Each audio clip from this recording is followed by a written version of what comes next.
Je suis pas chez moi en ce moment, j'ai des latences de 400 millisecondes pour me connecter au serveur en lab pour terminer l'Advance of Cyber. Donc, on va revenir sur les cours sur la cyberguerre. On avait vu, je vous avais fait une série de 14 vidéos sur la partie rouge en attaque et maintenant, on va voir la partie défensive, d'accord? Au vu des derniers événements, vous avez vu comment la PLA, l'armée chinoise de libération, via leur hacker, via leur APT, hein, les différents groupes qui viennent s'agréger au sein de la PLA, et parfois des proxys, hein, puisqu'ils utilisent aussi des hackers, parfois qui viennent de Corée, bref, hein, ou parfois d'Iran, mais c'est compliqué, hein, l'attribution, comme vous le savez, mais on a vu qu'ils ont poutré les plus grosses entreprises américaines. Dernièrement, ils sont rentrés dans tout leur système via des 0D dans les routeurs, dans les pare-feux, d'accord?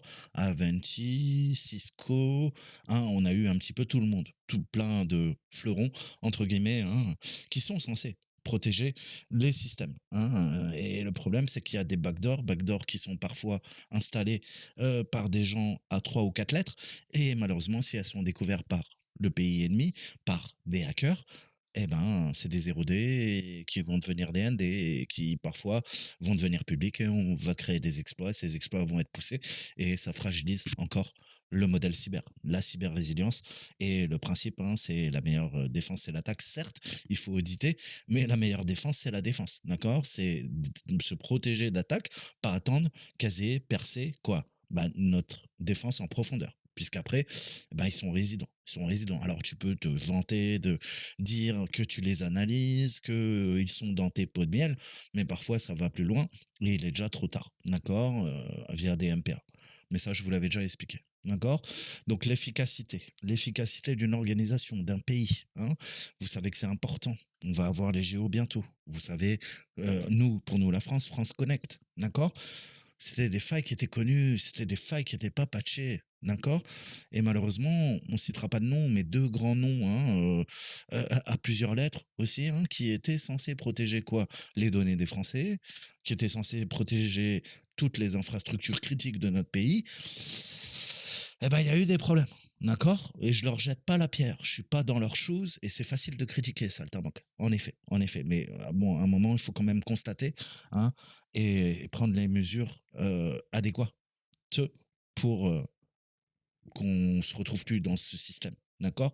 Système parfois de vassalisation, hein, on le voit avec le cloud souverain, on est incapable de foutre un putain de cloud souverain européen. D'accord? Pourtant, il y a différents pays qui sont compétents, mais on va chez Microsoft. D'accord? Et c'est des données de santé qui fuitent. Bref, je veux pas faire de politique, mais en ce moment, je crois qu'il est important de faire un petit peu de politique parce que ça va très très mal. D'accord? Alors tu vas me dire, ça, que tu vois tout le temps le mal.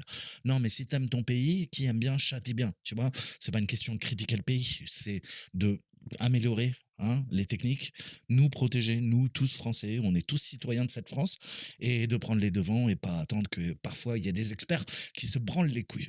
Mais ça, c'est un autre problème. J'ai dit que je ferais pas de politique. Donc l'efficacité, c'est une mesure de la performance d'une organisation par rapport à certains critères, dans des délais impartis. Tu vois, je peux pas me permettre d'appeler ton agence pour leur dire que j'ai découvert une faille et que les services me rappellent 3 mois plus tard. D'accord? Je connais quelqu'un sur Twitter qui a déposé 200 dépôts de plainte auprès de la CNIL. Et tout ce qu'on lui a répondu, c'est: «Ah ouais, vous faites un peu chier, hein. Vous êtes un citoyen engagé, mais tu sais quoi? Faites comme tous les autres, continuez de dormir, hein. Parce que là, vous êtes en train de dénigrer nos agents». Mais non, on a chopé la CNIL dernièrement qui revendait les données des Français. Là, ça va beaucoup trop loin. C'est pas normal. C'est pas normal, c'est des gens qui sont censés protéger. Mais là, il y a un défaut de protection, hein, visiblement, puisque, bah, toutes les données des Français ont fuité. Enfin, une bonne partie. D'accord? Alors après, tu peux faire du damage control, dire: «Ah bah, regardez, on a regardé les silos, finalement, c'est pas, hein, 67 millions de Français qui se retrouvent à poil, c'est peut-être 10 millions, 9 millions». Moi, je sais pas, hein, j'ai pas les données techniques, tu peux me raconter ce que tu veux, vas-y, donne-moi les accès, on vérifiera. Non, je plaisante. Mais voilà, hein, encore une fois, bah, ouais, le damage control, bah, on connaît les techniques. D'accord? Donc pour un attaquant, les critères provisoires peuvent inclure le nombre total de cibles simultanées, la profondeur, hein, de la pénétration. Là, je vais utiliser le terme pénétration parce qu'il n'y a pas d'autre mot. Intrusion, pardon. Hein, le nombre de détections, la vitesse de développement, le déploiement de nouvelles technologies et tout autre indicateur. Hein, je vous ai montré les nouvelles technologies.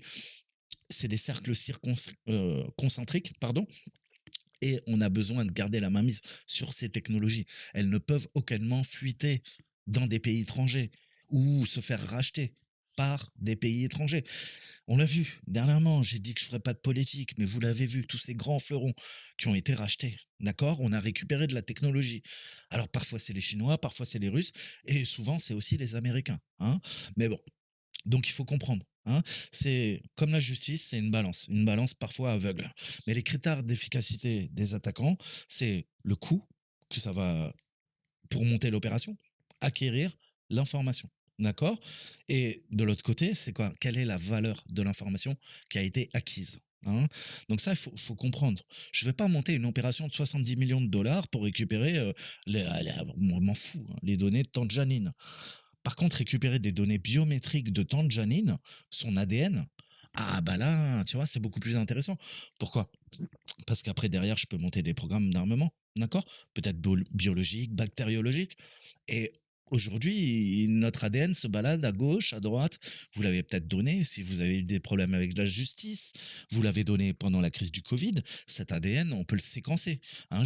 CRISPR, Cas9, hein, Cas9, vas-y, tape sur Google, hein, tu vas voir comment on peut séquencer de l'ADN, du génome, réencoder des informations. C'est pas des théories du complot, d'accord? On a des armes en laboratoire qui peuvent être militarisées et qui vont permettre de développer des armes. Donc c'est inquiétant, hein, que nos données soient dans la nature. Moi, que tu saches que j'ai un rendez-vous chez le proctologue la semaine prochaine, je m'en fous. D'accord? Ok, bon, c'est pas bien marrant que tu le saches. Mais que tu aies mon ADN, là, ça m'inquiète vraiment. D'accord? Puisque les futures guerres, bah, il y aura de fortes chances que l'ADN soit inclus dedans. Je ne rentrerai pas dans les détails. D'accord? Donc il faut un petit peu se réveiller à un moment. Donc je te donne la compromission de 500 points de livraison de pizza, ça peut sembler impressionnant, d'accord? Mais encore une fois, en termes de propriété intellectuelle, est-ce que ça a la même valeur ajoutée pour un attaquant que un fabricant de produits chimiques, d'accord? Qui travaille dans le complexe chimique, BASF, Bayer, Monsanto, hein, d'autres, d'accord? Euh, En termes défensifs, les critères provisoires, d'accord? Quelle est la fiabilité, la rapidité, l'efficacité des correctifs et surtout le délai entre la compromission et la détection. Et je vous ai toujours dit qu'en MPA, il peut se passer 6 mois, il peut se passer un an, il peut se passer 2 ans, puisque, en effet, une société éventuellement du CAC 40 aura le personnel in-house en interne pour faire le nécessaire. Et ils ont des bons socs. À l'inverse, je vois dans des TPE, des PME, ils sont complètement délaissés. D'accord. Et eux, ils n'ont pas cette capacité à comprendre la compromission et encore moins la détection. Donc, on fait appel à des services de l'État, mais ces services de l'État sont saturés et donc, bah, on vous rappellera dans 6 mois. Donc le critère ultime, c'est la valeur de l'information, d'accord? Qui doit être sécurisée, ça c'est en défense, mais aussi en attaque, mesurée par rapport au coût de sa sécurisation. Combien ça va te coûter toi en défense, combien ça va me coûter moi en attaque. Alors, valeur de l'information sécurisée et combien ça va me coûter en termes de sécurisation de l'information. Et plus l'information quoi doit être sécurisée, plus ben, malheureusement ça va entraîner des coûts. D'accord. Mais c'est un mal nécessaire pour un État-nation. Donc l'efficacité varie. Les attaquants peuvent aller d'organisations criminelles peu structurées, on l'a vu dernièrement, à des organisations de renseignement professionnel, d'accord, qui sont bien plus efficaces. C'est de la logique pure. Donc ces grandes boîtes, ces grandes organisations, et aussi nos petits quoi sous-traitants, nos petits fleurons, d'accord, parce qu'il n'y a pas que les gens du 440, il faut arrêter. C'est la capacité à traiter, hein, en termes d'échelle et trop de processus, eh ben, c'est aussi s'enliser sous le poids de ces procédures, d'accord? Le système est trop monolithique, je dois remonter toutes mes failles à l'ANSSI, l'ANSSI, des fois, me répond pas, comment je fais, d'accord? Et si je remonte ça directement à la partie qui est concernée, moi, je vais en prison. D'accord. Et comme j'en rigolais, hein, je préférais les années 90 ou 2000 où tu avais des cartes prépayées. D'accord. France Télécom, tu allais dans une cabine et t'appelais bah, le DSI, le RSSI, l'administrateur et tu lui disais, hey, gars, j'ai trouvé une faille, patcher, patcher, patcher, tu vois. Et c'était le seul moyen d'éviter la prison, d'accord. Aujourd'hui, si tu fais ça, tu sais que t'es plus anonyme, tu as un pseudo anonymat, comme Saltimbanque, sur Internet, et tu risques la prison de faire ça, alors que tu veux aider, hein. Et c'est là tout le parallèle, le paradoxe. Euh, peut-être qu'il faudrait changer, d'accord? On voit de plus en plus d'organisations qui sont piratées. Le nombre aussi de personnes, je vous avais promis de vous faire une synthèse sur ce livre. Ils m'ont dit comment le monde allait se terminer. C'est prévu, c'est dans le pipeline, hein, en back-office, comme diraient certains. Mais les technologies offensives évoluent encore plus vite, hein. Et parfois, les technologies défensives, c'est le propre. En défense, on a toujours quoi? Une longueur d'avance. Non, les attaquants ont toujours une longueur d'avance. Et bientôt, ça sera des guerres d'IA, d'accord? Une IA générative qui va attaquer une autre IA générative, d'accord? Donc la réponse, elle est claire, hein. On sait que les attaquants, bah, parfois ils sont efficaces, mais on a tendance à aussi, comment dire, être intoxiqué, hein. On l'a vu dernièrement avec le Mossad ou les attaques qu'il y a pu voir en Israël, en se disant on est les meilleurs, on est les meilleurs. Bah finalement non, d'accord. Ou on était au courant, mais encore une fois, ça me rappelle le 11 septembre, l'information n'est pas passée et malheureusement, bah, il y a des attentats qui se sont passés. D'accord. Donc encore une fois, le but c'est pas de dénigrer, c'est d'analyser la situation à l'échelle mondiale, globale, hein. Il n'y a pas que la France et on peut pas généraliser. Encore une fois, un camp contre un autre camp, bah, c'est attaquant, défenseur. D'accord. C'est ce paradigme et c'est une asymétrie, hein. Je vous parlais de la guerre hybride et là, c'est l'asymétrie en termes de cyberguerre, hein. Donc le but pour une boîte, c'est son efficacité et le but, c'est d'endiguer toute possibilité, tout espoir de donner une chance, un avantage à son adversaire. Alors les citoyens, hein, généralement, bah, ils sont pas trop au courant de ça, d'accord? Et le but, c'est le coût, l'attribution, et c'est toute la symétrie dans le cyberespace, d'accord? Attribution très compliquée et des coûts de plus en plus élevés, d'accord? Et pour un État-nation, encore une fois, ça veut dire qu'il va falloir, bah, si tu mets un peu plus de cash, hein, pour bah, tes coûts en cyberdéfense, eh ben, c'est peut-être une levée d'impôts qu'il va falloir mettre en place ou on va grappiller sur le RSA. Hein. Coucou les gars. D'accord. Avec notre ami Bruno. Mais c'est exactement ce qui se passe en ce moment.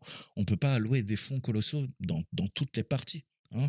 Vous savez, vous avez vu pendant la crise du Covid, de toute façon, nos hôpitaux qui manquent de moyens, notre police qui manque de moyens, notre armée qui manque de moyens, c'est en train de changer.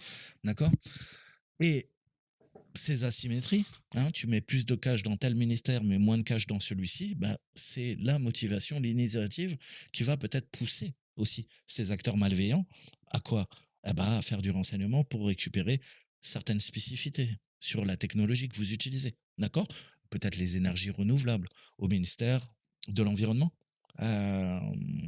Et ça peut être aussi des technologies, ben, vous avez compris, dans l'armée, etc., etc., etc. Donc il faut comprendre ces asymétries et comprendre les circonstances, hein, qui nous ont menés parfois à garder l'avantage, à pouvoir nous défendre de certains types d'attaques, et puis à l'inverse, certains échecs. D'accord. Comment l'attaquant est parvenu à garder un avantage concurrentiel sur moi. Alors on va parler un peu défense. D'accord. On va terminer sur les attaquants, hein, puisqu'il peut y avoir aussi des frictions entre attaquants, hein. Parfois, eux aussi manquent de moyens, on l'a vu dernièrement, d'accord. Mais il y a un Matthew Wilder qui disait: «Rien ne va m'arrêter. Dans ma foulée, personne ne va me ralentir. Oh non, je dois continuer à bouger». Hein, donc c'est un musicien, compositeur, producteur de disques américain. Mais ça reflète bien l'état d'esprit, d'accord, d'un cyberguerrier ou d'une cybermenace ou d'une MPA. D'accord. On va en revenir aux bases, hein. Karl von Clausewitz, qui disait que finalement la guerre, c'est que la continuation de la politique, hein. Politique, diplomatie, guerre. Alors, ce général prussien, si vous le connaissez pas, il a défini il y a très longtemps, hein, vous irez voir, je crois qu'il est né il y a quelques siècles, mais les frictions de la guerre. Hein, c'est un seul concept qui correspond plus ou moins à différents facteurs et qui vont distinguer la guerre réelle de la guerre sur papier. Hein, je vous ai dit que on fait des wargames, des jeux de guerre. Ça, c'est la guerre sur papier. Quand on fait des tables rondes, quand on réfléchit, ça, c'est de la guerre sur papier. D'accord. Mais après, il y a la guerre réelle. D'accord. Il y a IRL, hein, la guerre réelle, et il y a la matrice. La matrice, tu peux réfléchir dans ton cerveau, tu peux réfléchir dans le cyber, tu peux réfléchir sur une table, sur un papier. Un papier, un crayon, ça suffit à faire un brainstorming, mais après, il faut voir si ça a une réelle efficacité sur le terrain. Donc les frictions sont des forces invisibles qui agissent contre le mouvement et le progrès. L'exemple classique, c'est quoi? Une simple flaque de boue imprévue qui ralentit l'avancée d'un char, hein. Je crois qu'on a livré des chars anglais Challenger 3, hein. Excusez-moi, ça fait longtemps que je fais plus de Take It.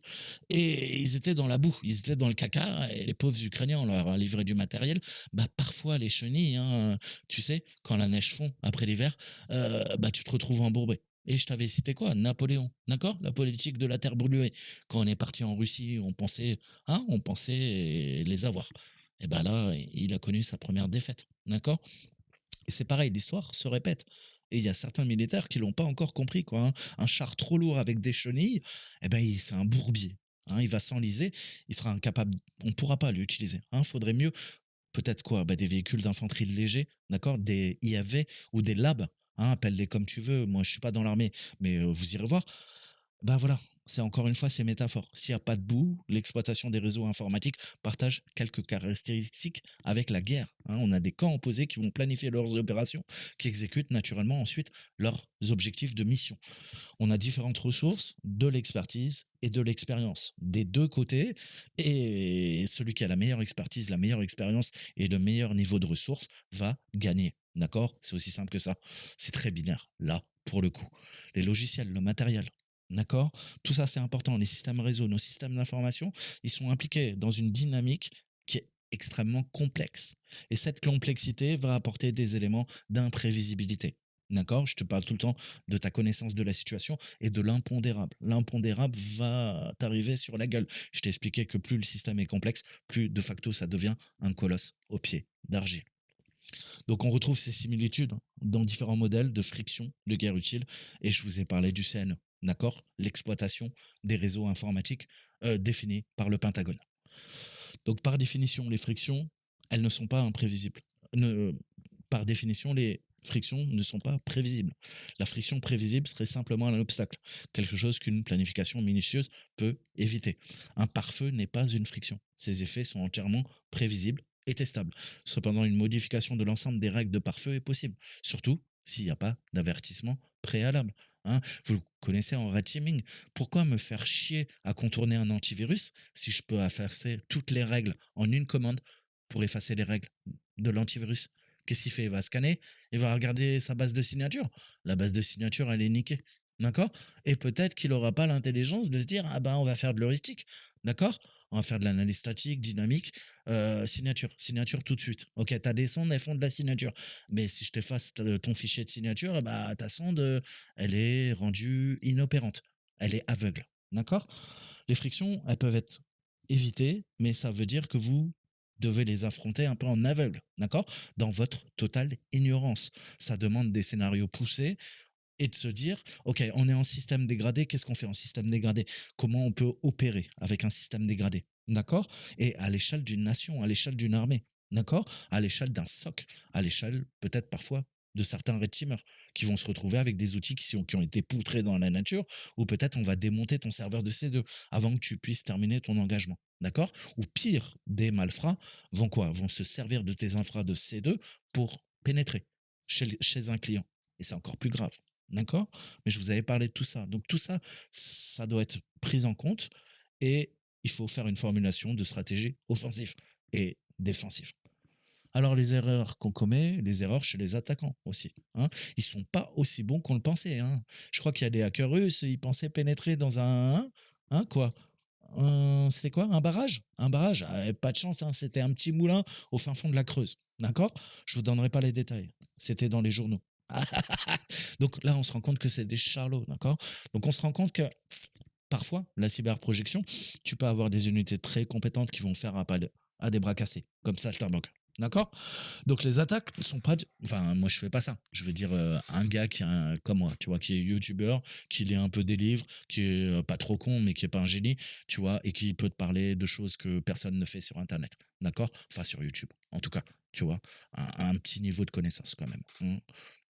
Mais on n'est pas dans l'armée, on n'est pas dans tout ça. D'accord? Juste un touriste. Donc, encore une fois, erreur, hein, fréquence de propagation. Le célèbre ver Maurice, hein, je vous en avais parlé. C'était un exercice intellectuelle, mais ça aurait pu quoi détruire et ça en fait une bonne partie. Ça a couché toutes les universités, les Ivy Leagues, d'accord, et peut-être une petite partie d'Internet. On était en 1988. Donc on commet tous des erreurs. On est des êtres humains. Après, il faut le rétexte et comprendre de nos erreurs. D'accord. C'est facile de juger, de dénigrer, mais si t'es pas, tu vois, dans la place, bah finalement tu sais pas trop de quoi tu parles. Peut-être moi, quand je t'ai cité certaines détails dans mon intro, je suis pas dans le secret des dieux, je peux me tromper, tu vois, mais ça fait quand même tâche. Ça fait quand même tâche.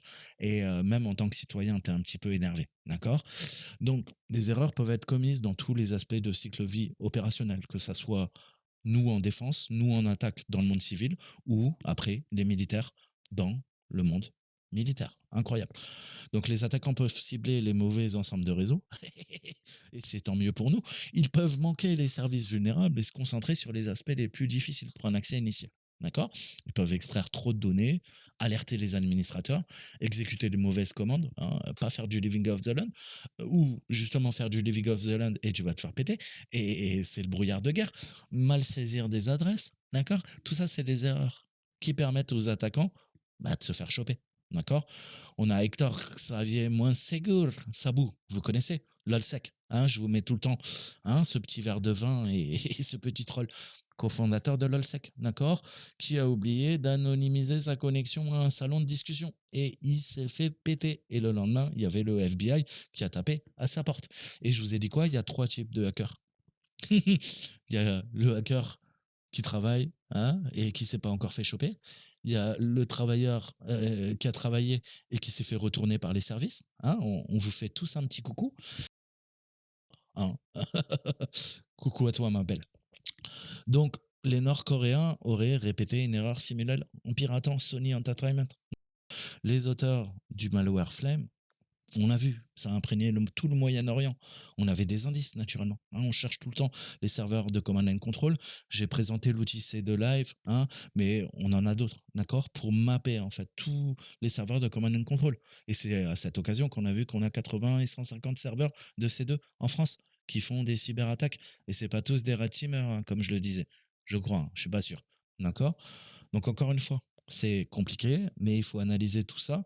Et ensuite, les erreurs, est-ce que c'est dû à la technologie, manque de formation, manque d'expérience, et après les respects des processus, les normes, tactiques, techniques, procédures. Tes procédures, c'est quoi? C'est de la merde. Eh ben, il va falloir revoir tes procédures, d'accord?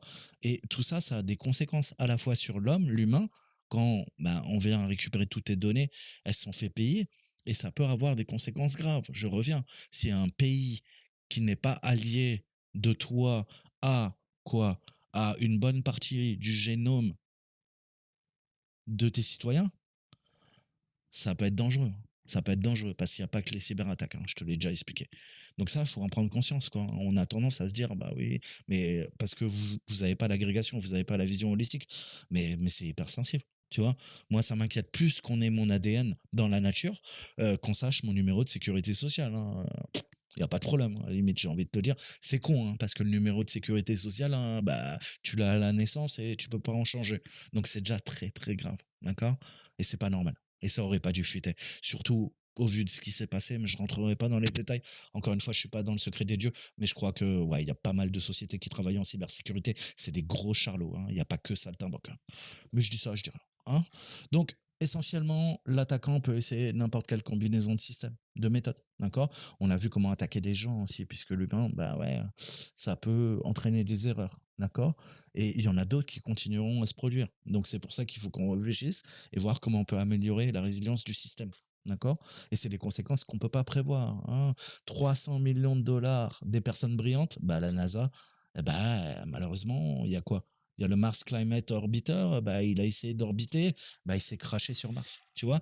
Pourquoi? Parce qu'il y avait un système logiciel qui mesurait la poussée en livres secondes. Putain, c'est une mesure anglaise d'impulsion. Alors que nous, on la voulait en newton secondes, l'équivalent métrique. Tu vois? C'est des petites conneries comme ça, mais c'est des conneries qui coûtent cher. Il y a un avion, je sais plus lequel, non, mais je crois que c'était il y a une vingtaine d'années qui s'est crashé, enfin qui s'est retrouvé en bingo fuel. Encore bingo fuel, t'as assez d'essence dans l'armée de l'air pour pouvoir rentrer à ta base. D'accord? Là, c'était bingo bigo, hein. Il y avait plus d'essence. Ils étaient au-dessus de l'océan. Qu'est-ce qu'ils ont fait? Bah, ils ont réussi à planer et à se poser, heureusement, sur une base militaire. D'accord? Je rentrerai pas dans les détails. Qu'est-ce qui s'était passé? Ils ont fait une escale et les équipes techniques qui ravitaillaient l'avion, qu'est-ce qu'ils ont fait? Une erreur humaine. Eh ben, il y a des gars qui comptaient quoi? Bah, en système de l'Empire, hein, en anglais. Et il y en a d'autres qui comptaient bah, en système européen. D'accord?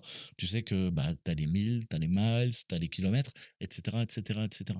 Eh ben, c'est pareil, si tu te trompes d'unité de valeur, d'accord? Ou d'une virgule, eh ben, parfois, bah, ça peut avoir un impact. Hein.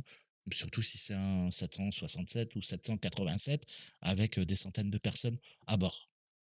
Donc, vous voyez, c'est des petites erreurs, mais ces petites erreurs, bah, ça peut entraîner bah, des attaques graves ou après des impondérables et ça va être des pertes humaines, d'accord? Ou des informations critiques qui vont fuiter. Et là, tu vas me dire, bah ouais, mais bon, qu'est-ce qu'on aurait pu faire? Mais encore une fois, qu'est-ce qu'on fait? Bah, on fait des audits, il faut des examens, il faut des simulations, et il faut des tests effectués. Et tu crois qu'à la NASA, c'est des charlots? Ben non, c'est pas des charlots. Pourtant, eh ben, ça a été oublié lors de l'examen. Des simulations, des tests effectués. Tous les programmes fonctionnaient. D'accord? On avait la télémétrie et tout. Ah bah ouais, c'est cool, hein, mais là, une poussée en livre seconde et une poussée en newton seconde, eh ben, c'est pas la même chose. Tu vois? Et du coup, bah, tu craches un programme à 300 millions de dollars. Bien joué. D'accord? Et c'est facile de juger. Hein. L'erreur est humaine. Encore une fois, on n'est pas des putains de robots. On est d'accord. Donc tu vois que malgré tous les efforts déployés dans de grandes structures, les erreurs restent une source de friction. D'accord? Pourquoi? Bah, ça vient de faire capoter ton projet. Donc la complexité. Hein. En attaque, en cyberguerre, c'est attaquer avec parfois de l'information, mais aussi un déficit d'information. Hein. J'attaque des systèmes, et c'est pour ça que la reconnaissance est la phase la plus critique, je te le répète tout le temps, mais configuration du réseau, version des logiciels, d'accord? Quelle est la posture défensive du pays que j'attaque, d'accord? Les politiques de sécurité, les modèles de comportement des utilisateurs. Est-ce qu'ils sont connus, inconnus? Est-ce qu'on les a vérifiés? D'accord? On a un accès initial. OK. Qu'est-ce que font les attaquants? Ils vont effectuer une reconnaissance à l'intérieur du système. D'accord? Du réseau. D'accord? Pour dissiper le brouillard. En cyberguerre, le brouillard de guerre. D'accord? Le brouillard de guerre, il est aussi en cyber. Hein. C'est pas que sur un champ de bataille. Donc, durant cette période critique, on va essayer de collecter les informations, tout ce qui est complexe, non standard ou simplement différent de l'expérience qu'on en avait. D'accord? Tout ça, le but, c'est en tant qu'attaquant, ne pas ralentir la CKC, la Cyber Kill Chain, d'accord? Nos opérations, ou s'exposer inutilement à la partie défensive, puisque ça permettra une attribution. La complexité, hein, qui rend un réseau plus difficile à gérer, et bah, c'est également plus difficile à exploiter, côté attaquant. D'accord? Une organisation plus complexe peut nécessiter une grande diversité d'outils également. D'accord? Pour réussir. Il faut des connaissances bien plus larges que tu apprendras à l'OSCP. Hein. Par exemple, les attaquants peuvent disposer d'un ensemble complet d'outils de procédures d'exploitation standard. Ok, tu vas pouvoir, ok, t'as des 0D sur des routeurs Cisco. T'as quoi? T'as des ND, même des failles publiques. D'accord? On sait exploiter du 2IS, du Exchange, du SQL, hein, Windows. Alors ça, c'est des configurations, ok, peut-être standards, qui vont la compromettre. D'accord? Ça devient une routine. Mais après, tu as des systèmes qui sont hardenés, hein, qui sont durcis.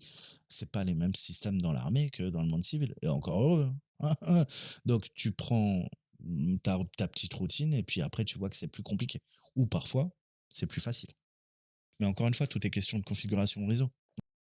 Des serveurs Linux, des serveurs Solaris, des ordinateurs Apple, d'accord? Une base de données Oracle, un routeur Huawei, Juniper, des piles d'applications internes propriétaires.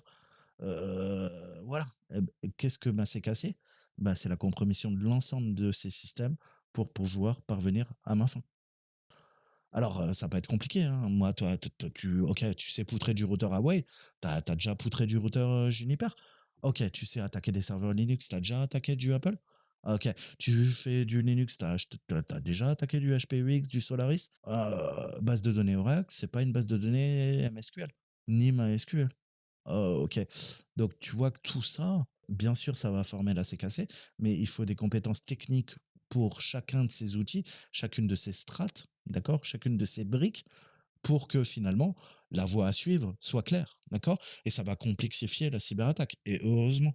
Donc chaque étape du réseau en tant qu'attaquant nécessite un ensemble de différents outils et de compétences. C'est pour ça que je t'ai dit qu'on vient agréger des structures et des unités, des équipes, je crois, qui sont quoi? Disparates, qui sont hétéroclites. Je te l'ai toujours dit, d'accord? Il faut différents savoirs, différentes compétences qu'on va venir conjuguer pour parvenir à nos fins. Donc pour être clair, hein, c'est une configuration complexe et non standard qui va être la plus sécurisée. Parfois, ça peut être aussi le contraire, d'accord? Les configurations complexes évitent un examen approfondi et les applications personnalisées sont notoirement mal écrites, d'accord? Et là, c'est un gars qui a bossé à la CIA qui dit que d'après mon expérience, il faut moins d'une semaine à un testeur de sécurité ou un gars qui fait du reverse qui est qualifié pour trouver des failles dans une application propriétaire. Encore une fois, hein, qu'est-ce que je dis? Bah, c'est quoi? La sécurité par l'obscurité, c'est un peu comme la politique de l'autruche. D'accord? Ça ne marche pas. D'accord? Tout va dépendre du niveau de sophistication. Si c'est des kiddies, tu vas les ralentir. Si c'est des gars qui sont bons, eh ben, écoute, j'espère que ton application a testé, a passé tous les tests, d'accord, de sécurité. Si c'est pas le cas, eh ben, ça va être encore des outils qui vont venir s'ajouter à la panoplie, bah, de quoi? De l'attaquant pour, faire du living of the land, d'accord? Donc encore une fois, on en revient à ça, la complexité va rendre plus coûteux, hein, les éléments opérationnels, expansion, analyse, exfiltration. La complexité nécessite plus de temps, de connaissances et de développement pour pouvoir comprendre, étudier, contourner tous ces systèmes. Étant donné que le niveau de complexité est difficile à prévoir, ça peut avoir, pardon, de graves conséquences sur l'efficacité d'une opération. Donc là, encore une fois, comme les erreurs, ça devient à nouveau un niveau de friction. Friction pour mon opération. D'accord? Je veux qu'elle se déroule bien, que ça glisse. D'accord? S'il y a des frictions, eh ben, on est en train d'entraver mon opération. D'accord? Alors, on a vu de l'open source qui se fait poutrer, des backdoors installés, de fous outils piratage qui sont délivrés par différents acteurs, hein. On l'a vu dernièrement. Des outils d'attaque défectueux, hein. Tout logiciel, quelle que soit son importance, présente des défauts. Il y a plein de livres qui ont été écrits, des méthodes, des outils, d'accord, qui sont développés, affinés, des langages informatiques tout entiers qui ont été inventés pour essayer d'endiguer. Mais il n'y a pas de programmeur parfait. Et vous savez que c'est un mythe, hein, le programmeur parfait. On a des fondations parfois qui peuvent être défectueuses. On l'a vu avec XZ, le mec, il y avait un seul développeur qui maintenait quoi? Une toute petite stack qui permettait de faire fonctionner quoi? Bah, le château de cartes, House of Cards. D'accord? Il suffit d'une simple défaillance à un niveau microscopique pour qu'à l'échelle macro, tu as tout son système qui soit pété. D'accord? Donc on le voit, hein, toutes les vulnérabilités dans les routeurs, dans les pare-feux, dans les Windows, dans les Linux, dans la machine virtuelle Java. D'accord? Pourtant, c'est des technologies fondamentales qui permettent à d'autres programmes qui sont construits de fonctionner. D'accord? Donc développer un logiciel parfait, c'est un objectif louable, mais c'est souvent un objectif inaccessible. D'accord? Les outils d'attaque n'en sont pas exemptés. D'accord? Vous utilisez ces outils. Comme je vous ai dit, vous avez faisé. T'as testé tous les outils de Kali? À mon avis, la moitié, on peut les péter. D'accord? Ils ont tous des failles. D'accord? Donc l'attaquant dispose d'informations imparfaites sur l'environnement déployé et une grande variabilité entre les environnements. Donc, c'est parfois son incapacité à contrôler cet environnement. Et c'est un jeu de ruse aussi, hein. Je vais te développer des outils, soit qui vont te pirater, soit des outils qui vont te faire semblant que, quoi, bah, que ça apporte de la plus-value pour ton audit ou ta cyberattaque si tu es quelqu'un de malveillant. Et finalement, bah, tu vas être leurré, tu vas être intoxiqué par la partie adverse. D'accord? Et c'est le but, c'est le jeu. D'accord? Vous pouvez retarder la cible. Et puis en fonction des versions, qu'est-ce que tu vas faire? T'es attaquant, ah putain, ton rootkit il marche pas. Pourquoi? Bah, parce qu'il n'y a pas la mise à jour qui permettrait de faire fonctionner. Ah, c'est pas la bonne version du noyau. Qu'est-ce que tu vas faire? Tu tu vas au bluff, tu appelles, les services techniques, tu dis: «Ah, ça serait bien de pousser une version sur ce serveur, que mon rootkit, il puisse fonctionner, hein, ou vous pourrez pas faire un downgrade là sur la production parce que mon rootkit il marche pas». Ah bah ouais, hein, tu l'as dans le cul, hein, dans le cul Lulu. Pardon, je suis vulgaire, je suis un saltimbanque et tant mieux que ça se passe parfois comme ça, hein, parce que des fois ça peut être très facile, mais n'oubliez pas qu'une bonne cyberattaque, d'ampleur, c'est extrêmement complexe, hein, et ça montre aussi les capacités parfois de certains pays. On n'en dira pas plus. Donc les outils d'attaque, hein, parfois, bah, tu vois, ils vont violer tes attentes, hein, parfois, bah, c'est pas compatible, d'accord? C'est imprévisible, c'est instable, ça va venir te pirater. Donc dans le meilleur des cas, ça va contrecarrer tes actions, d'accord? Si tu un qui dit: «Tu veux t'attaquer à des boîtes, françaises ou étrangères», eh ben, peut-être qu'on va te donner des outils et voilà, hein, ça va être compliqué, hein, et le but, c'est que ça soit vraiment compliqué pour toi. Donc voilà.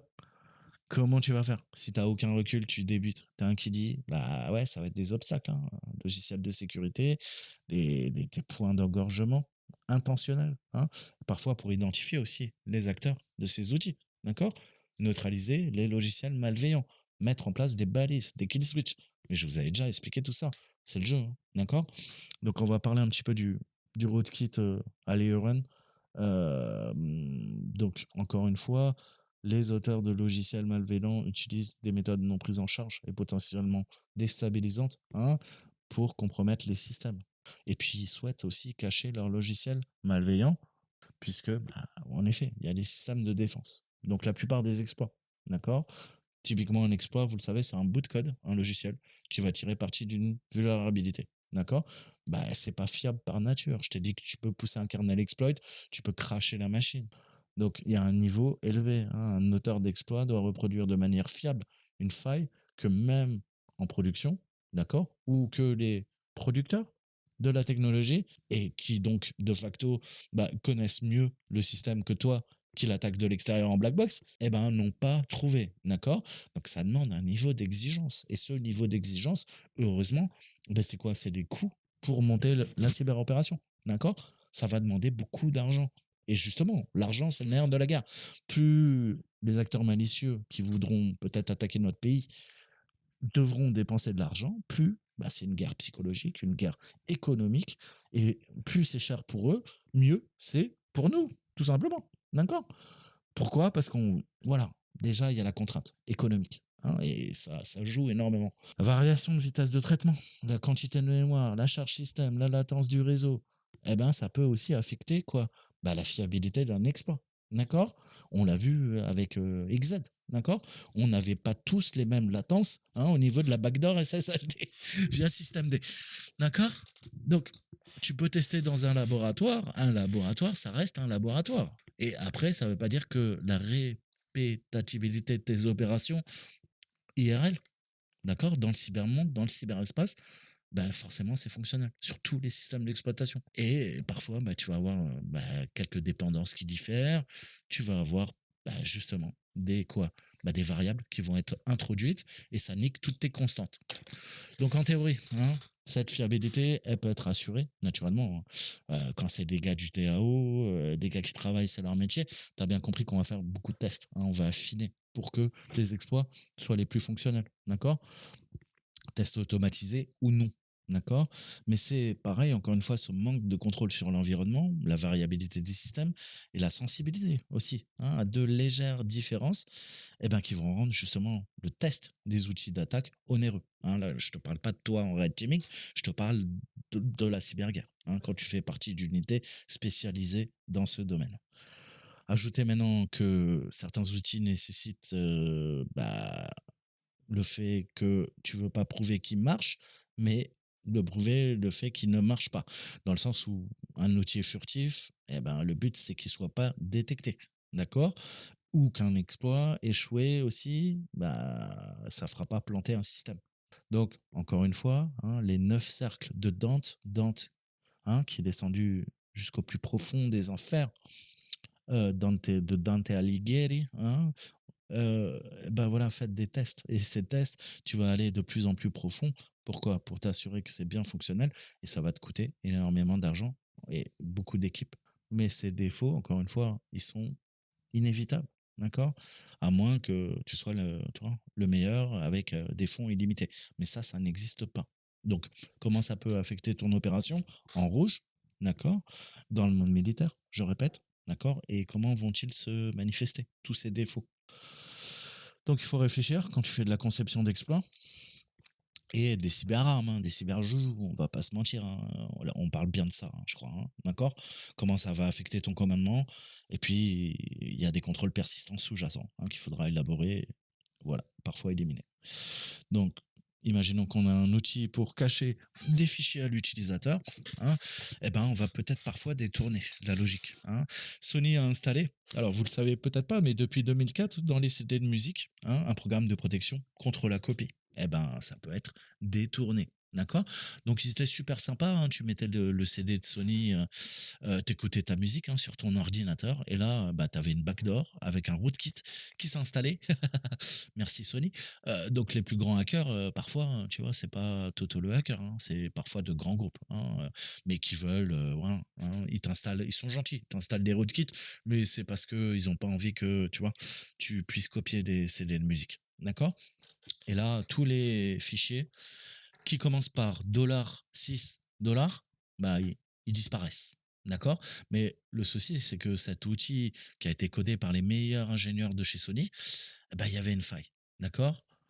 Donc, parfois, ils pouvaient masquer les fichiers et parfois, ils pouvaient faire planter le système d'exploitation. Donc, deux conséquences. Bah, tu as bien compris que si je suis l'utilisateur final et que tu viens m'attaquer Sony avec ton rootkit, bah, je suis pas trop con, hein. Si ça foire, quoi. Premier cas, bah, les fichiers supplémentaires, ils sont pas masqués. Ça veut dire que l'utilisateur, Janine, Toto, quand il va sur son système de fichiers, de temps en temps, il va dire: «Ah, c'est marrant ces petits fichiers-là, dans un dossier caché Windows». Hein? Ou putain, son système crash, tu vois? Il était en train de jouer à un jeu vidéo et là, il se dit: «Ah bah non, ça doit être mes drivers». Hein? S'il est pas trop con, BSOD, va analyser, fait un mini dump, hein, et analyse, les artefacts en RAM, hein. Donc voilà, hein, il va se dire: «Ah, il se passe des choses bizarres, hein, j'ai l'impression». Mmh. Donc dysfonctionnement dû à une faille, hein, perte d'accès. Là, si on revient dans le monde militaire, mais encore une fois, tu vois? Tu vas alerter l'utilisateur, tu vas alerter l'administrateur. Il va s'énerver parce que son PC est pas stable et il va appeler les administrateurs système, il va appeler le SOC. L'opération, quoi? Eh ben, est-ce qu'elle est récupérable? D'accord? Si, il y a des plans d'urgence appropriés qui sont mis en place de la part de la défense. Est-ce que tu vas pas te faire jeter? Et c'est le but, quoi, pendant ta cyberopération. T'avais pas terminé ton cycle de vie. D'accord, ton MO1? T'es quoi? Ah, ben, je voulais faire de la post-exploit pour installer de la persistance. Eh ben, on va te dégager avant que tu installes de la persistance. Ou pas. D'accord? Donc, vous voyez, c'est des petits défauts, mais qui vont entraîner des effets de bord. Et ces effets de bord vont entraîner d'autres effets de bord. D'accord? C'est un effet secondaire notable, mais qui va avoir un effet primaire sur toi, ton opération. Comment tu vas la monter et est-ce que tu vas pouvoir terminer ton cycle de vie? Donc les effets visibles, hein, ça peut être inoffensif, ça peut être, allez, un petit DOS, hein, ralentissement temporaire de la connectivité de l'utilisateur. Mais ça peut être encore pire, comme je te le disais, le crash répété d'un ordinateur. Mais là, alors, l'utilisateur, même madame Michu qui travaille, je te dis, à la comptabilité, elle va dire: «Putain, un ordinateur, il y a un problème, hein». Donc ça, bah, c'était le rootkit à l'Uréon 2010 et mise à jour, et malheureusement, bah, il a attiré une large attention du grand public, hein, et c'était pas bon, hein, pour un outil d'attaque ou un outil de défense comme celui de Sony. En fait, c'est quoi? C'est la gravité des failles qui dépend de la réaction du défenseur, hein, pas tellement, en fait, la faille en elle-même, d'accord? Encore une fois, hein, on a vu les plus grandes boîtes de l'industrie informatique se faire pirater, certaines même travaillant pour le complexe militaro-industriel. On leur passe un petit coucou, des grands champions. Et malheureusement, bah, des fois tu perds, des fois tu gagnes. Hein, qui ose gagne, qui perd paye. Et c'est comme ça, c'est le jeu. Mais lui, l'attaquant, je t'ai dit, il suffit qu'il trouve une faille dans ton système et il va l'exploiter. Toi, en défense, il faut chercher de l'ensemble des problèmes. Pourquoi Stuxnet a commencé à planter mes ordinateurs? D'accord?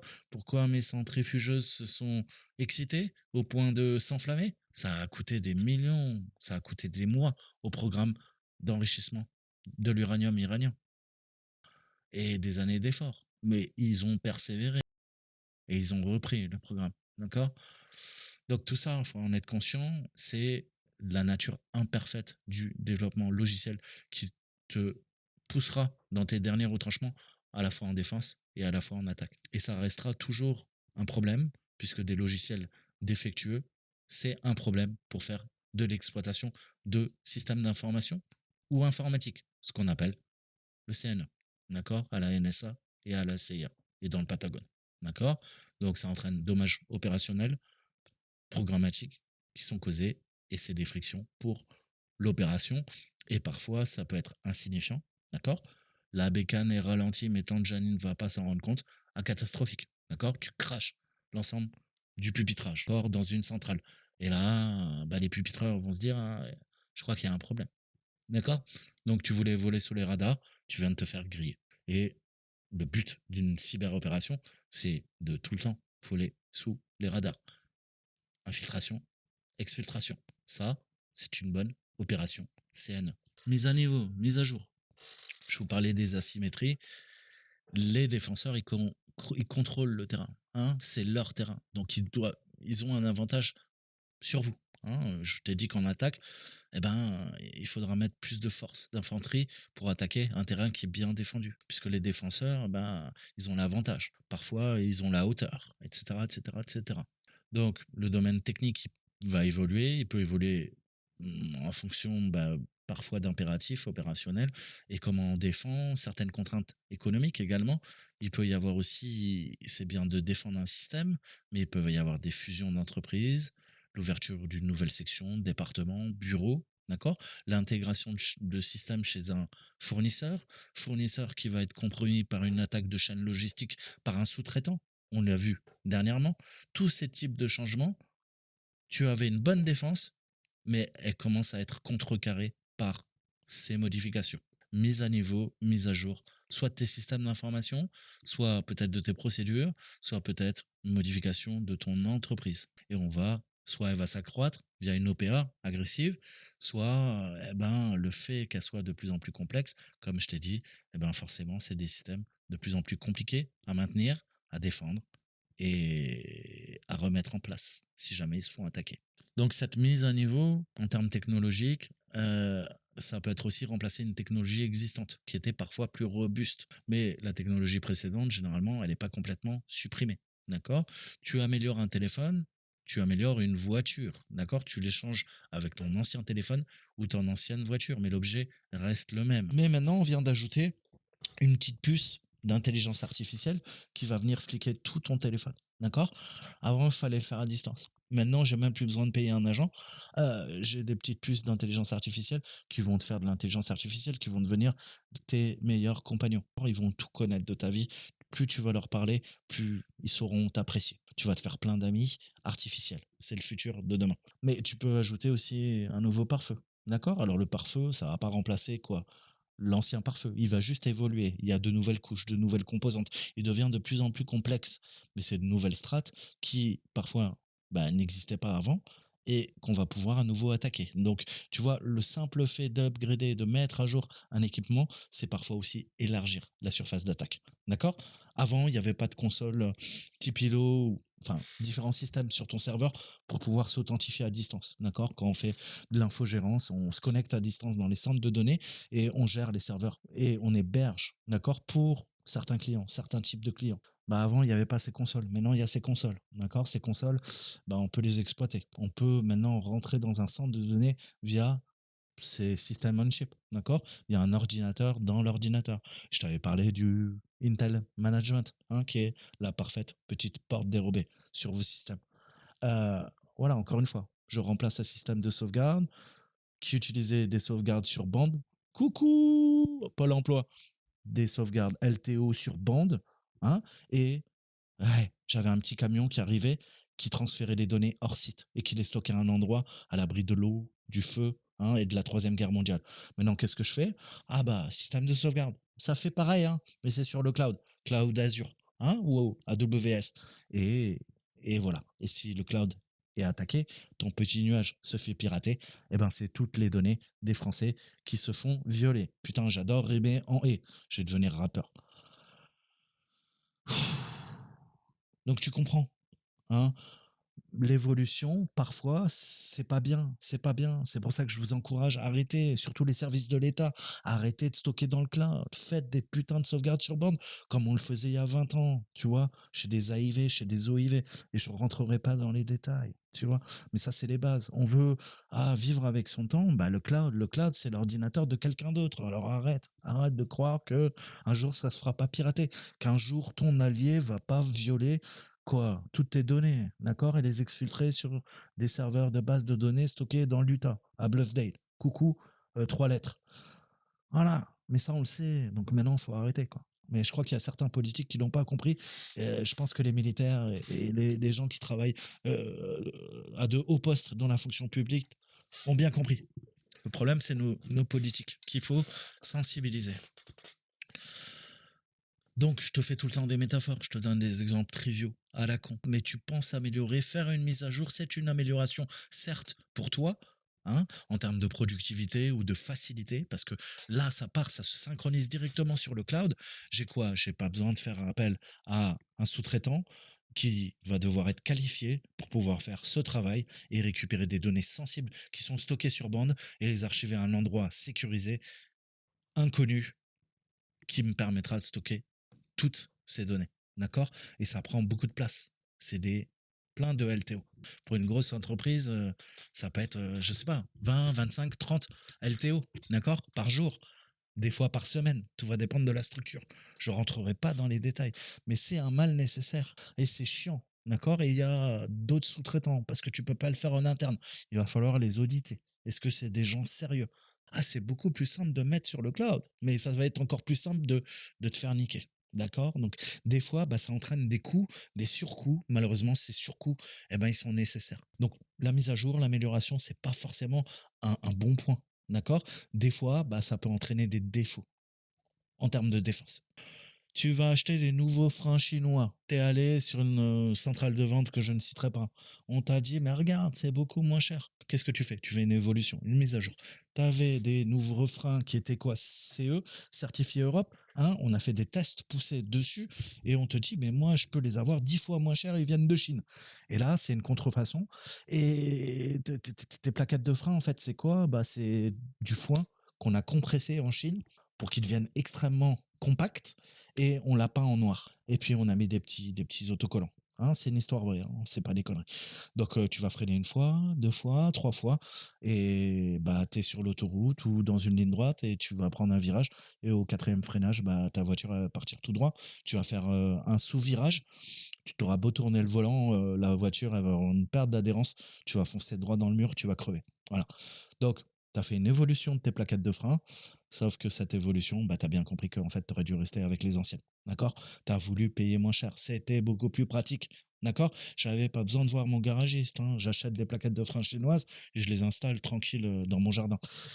Ouais, ouais, c'est moins cher, c'est peut-être plus pratique. T'es peut-être bricoleur de plaquettes de frein, garagiste, tout ce que tu veux, hein, mécano, mais ça va te coûter la vie. Tu vois, des fois, bah, il faut des gens certifiés, il faut des gens sérieux, il faut que le matériel soit testé, tout ça, tout ça, tout ça. Donc encore une fois, je vous fais des métaphores à la con, mais pour que vous compreniez mieux.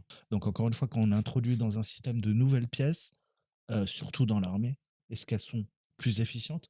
Est-ce qu'elles sont plus efficaces? Si elles remplacent le même objectif, pourquoi on les remplace? D'accord? Et surtout, est-ce qu'elles n'ajoutent pas une nouvelle surface d'attaque? D'où viennent ces puces? Où elles sont fabriquées? Qui me les fournit? Quel sous-traitant? Est-ce que ce sous-traitant s'est pas fait pirater? Etc. etc. etc. Donc, il faut des programmes de mise à jour, naturellement, des systèmes d'armes, de tous les systèmes de défense. Parfois, tu fais des montées de version d'un logiciel. Est-ce qu'on n'a pas introduit une backdoor dans ce logiciel? Et il n'y avait pas cette backdoor dans la version précédente. XZ, coucou. Hein, mais voilà, l'actualité, ça devrait vous parler. Hein. Et ce que je vous raconte, si vous regardez les 5 dernières années, mais ça devrait également vous parler. Donc encore une fois, hein, mise à niveau, mise à jour, on l'utilise de façon interchangeable, mais ça a une nuance opérationnelle importante pour une armée, pour un État-nation. Les mises à niveau, elles constituent une menace importante le maintien de l'accès pour un attaquant. Alors ça peut aller dans les deux sens. Je te fais une montée de version, il y a eu une supply chain, ça donne accès à mon attaquant, ou à l'inverse, tu as oublié de patcher tes systèmes et il y a une backdoor qui permettait un maintien d'accès à l'attaquant. Le seul moyen d'endiguer, c'est de faire une montée de version.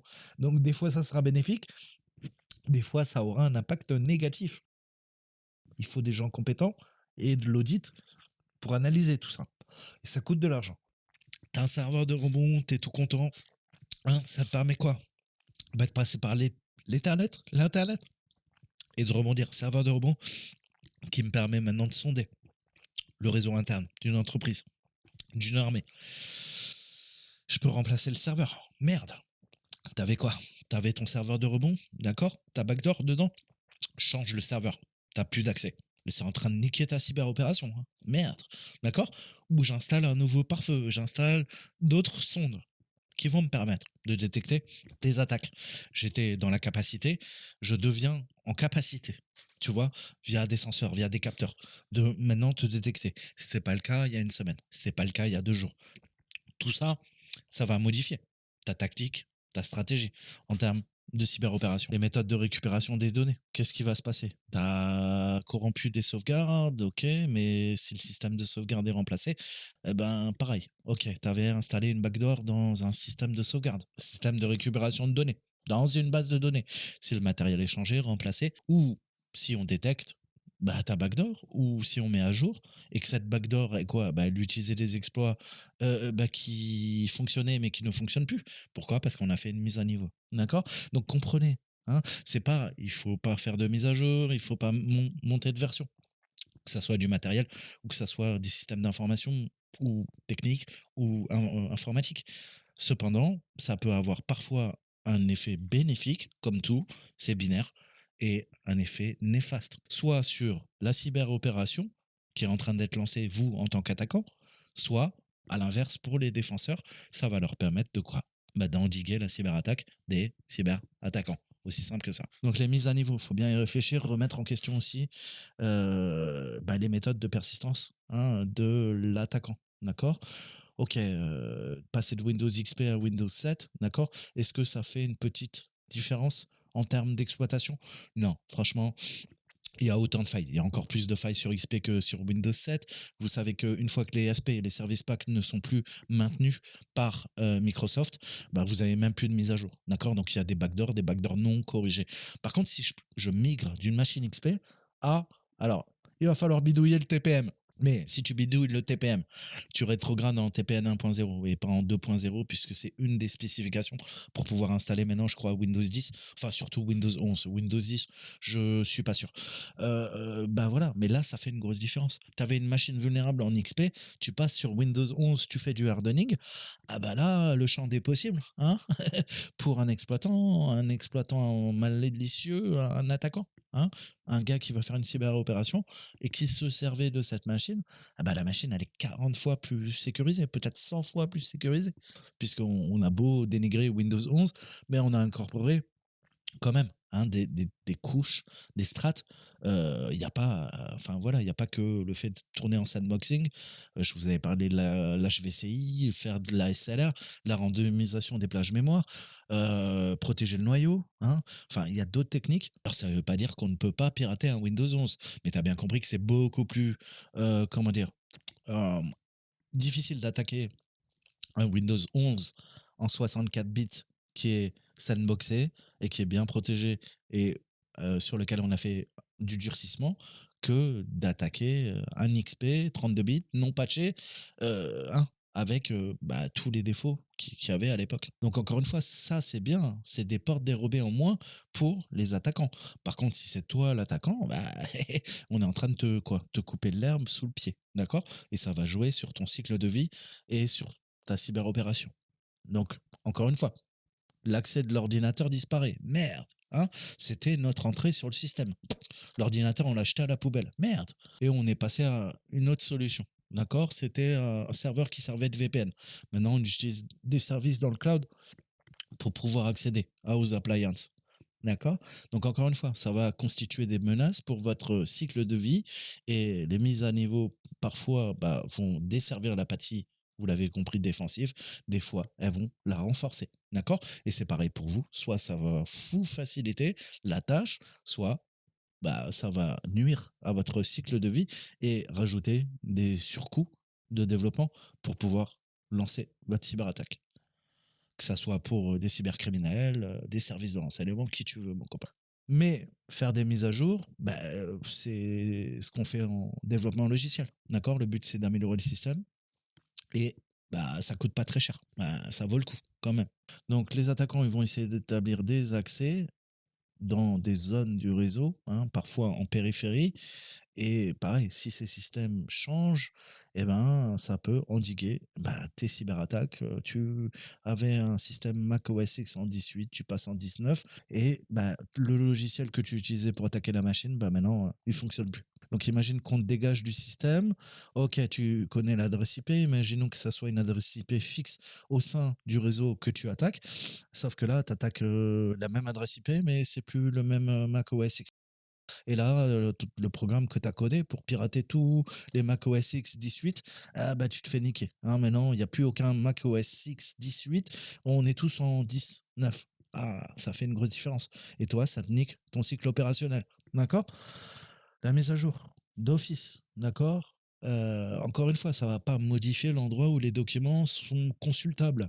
Mais s'il y a des mises à jour de sécurité, eh ben, ça peut également entraîner des problèmes. Et puis se dire que ça vaut le coup, quoi. Hein, on le voit dans toutes les entreprises. Ah non, moi je mets pas à jour mon Windows parce que ça peut causer des problèmes. En effet, des fois, encore une fois, on est humain, eh ben, ça peut entraîner des problèmes, mais qui sont rarement catastrophiques. D'accord? À part certaines mises à jour Windows qui t'effacent l'ensemble de tes sauvegardes OneCloud et ton système de fichiers, hein. Donc des fois, il y a des petites boulettes. Mais généralement, c'est des problèmes qu'on peut résoudre dans un court délai. Et si en plus il y a un problème au niveau des montées de version. Vous savez que les grands éditeurs bah, vont être sur le pied de guerre. Pourquoi? Bah, pour patcher, hein, et faire un rollback ou proposer des hotfix, d'accord, en dev. Ça sera corrigé. Mais il faut prendre en compte tout ça dans le cycle opérationnel. D'accord? Ça permet parfois de contrer l'attaquant, comme vous l'avez compris, et pour lui, ça va devenir une nouvelle friction au niveau de son mode opératoire d'attaque. D'accord? Ces changements introduisent un certain degré d'incertitude au niveau de l'exploitation. Je dis exploitation, je ne parle pas de la production. L'exploitation, c'est attaquer la production quand on fait de la cyberguerre. Enfin, on s'attaque pas qu'à la production, on s'attaque à tout. D'accord? Donc, les autres attaquants, hein, ils sont peut-être célibataires ou pas. Peut-être ils travaillent en groupe. D'accord? Tu rencontres une femme, un homme attirant, hein. Le premier truc que tu penses, tu dis ça y est, elle est pas pour moi, elle est trop belle, elle est probablement prise. Parce que tu vois une personne attirante et tu sais que d'autres personnes également la trouvent attirante. Donc, il y a de fortes chances que quoi? Bah, sur le marché de l'amour, hein, ou le marché de l'emploi, je vais être devancé. Il y a des gens meilleurs que moi. Il y a une personne plus sexy que moi qui va venir la draguer. D'accord? Je voulais lui payer un verre et avant que j'arrive au bar, pour lui en toucher 2 mots, il y a déjà un gars plus beau que moi qui est venu lui parler. Et elle a engagé la conversation, je suis mort. Exemple à la con. Donc pareil, le réseau cible, il va attirer un attaquant, il va peut-être en attirer plusieurs, d'accord? Et peut-être toi, tu vas faire un audit où tu vas attaquer le système et tu vas te rendre compte qu'il y a d'autres attaquants, d'autres hackers qui sont déjà dans le système. Tu as peut-être trouvé leur porte dérobée, un web shell. Coucou, tu vois? Et là, tu dis, ah putain, c'est une grosse stuff, grosse soirée ce soir, c'est open bar. Donc voilà, hein, t'es pas tout seul, hein. Ça se saurait. Donc, la même logique, d'accord? Si un attaquant peut y accéder, bah, il y a certainement d'autres qui le feront. D'accord? Et vous savez que pour un État-nation, là, on cite l'exemple de la NSA, eh ben, on a vu qu'il y avait plusieurs accès, hein. Je crois qu'il y avait des accès Corée du Sud pour accéder au système coréen du Nord, d'accord? Mais si la NSA y a accès, la CIA peut y avoir accès, d'accord? Ou d'autres agences de renseignement américaines. Et il y a sûrement, quoi, bah, les services extérieurs de la Corée du Sud qui ont également accès, d'accord? Donc il faudra travailler, ça sera de multiples opérations conjointes, interarmes, interarmées, dans les mêmes systèmes. Là, on parle des systèmes nord-coréens. Là, encore une fois, OK, tu es team leader, dans le monde militaire, tu pas seul. Il va falloir coordonner les équipes et pas vous tirer des balles dans le pied, hein, parce que bah, vous êtes plusieurs à travailler, à monter vos cyberopérations et vous devez pas faire du tir fratricide, hein, je vais m'exprimer en ces termes. Donc ça complexifie les opérations puisqu'il y a différents acteurs. Il faut en être conscient. Et ça peut être des risques aussi, comme on disait, tu fais un audit de sécurité dans le monde civil et malheureusement, bah, si tu ouvres une backdoor et cette backdoor elle est mal protégée, bah, ça peut être d'autres attaquants qui vont créer de nouveaux problèmes. Et là, tu vas dire à ton client, mais non, ouais, on auditait la boîte, mais je te jure, c'est pas nous qui avons fait fuiter toutes tes données. D'accord? Ils se sont servis de notre backdoor pour pénétrer. Mais comme je t'ai dit, quand tu fais un audit, bien sûr, il faut ouvrir des failles pour exploiter le système. Mais après, il faut les refermer et faire ça proprement. Donc, le vieil adage, hein, une chaîne, sa force, sa sécurité, et c'est quoi? Bah, c'est l'ensemble de la chaîne, d'accord? Mais si on regarde en détail, il suffit d'un seul maillon qui soit défaillant pour que la chaîne se rompe. Bah, c'est pareil. La sécurité opérationnelle de chaque attaquant, elle est aussi bonne que celui du plus mauvais acteur et du moins capable. Tu peux avoir des unités ultra spécialisées, ultra compétentes. Il suffit qu'il y ait un autre service qui soit moins bien formé, qui arrive dans le game et qui foute la merde. Pourquoi? Pour peut-être faire capoter toi-même ta propre mission. Donc il faut prendre en compte et surtout s'intéresser tout le temps au plus faible, au moins capable, au moins formé. Et il faut mettre le paquet sur lui. Tu vas pas t'attaquer à une boîte, tu t'attaques tout le temps au sous-traitant. C'est le sous-traitant qu'il faut sensibiliser. C'est les systèmes informatiques du sous-traitant qu'il faut viabiliser, sécuriser. Et peut-être lui, il n'a pas les moyens. C'est qu'un sous-traitant. Donc si un attaquant malveillant déclenche des alarmes, eh ben, qu'est-ce qui se passe? Peut-être que tout le monde est pris dans le balayage qui en résulte. Ok, des gens de l'armée font une cyberopération et t'as Toto le hacker qui monte une cyberopération sur les mêmes systèmes. Merde, tu vois, tu vas faire capoter toute l'opération des services compétents qui font ce métier. Toi, tu étais là, tu vois, en touriste. Tu voulais faire un peu de crypto-monnaie, hein, chiffrer deux trois disques durs. Tu te fais gauler, et bah, peut-être c'est des systèmes qui étaient quoi? Bah, qui étaient pérennisés, par des services compétents. Tu es en train de foutre la merde, tu vois?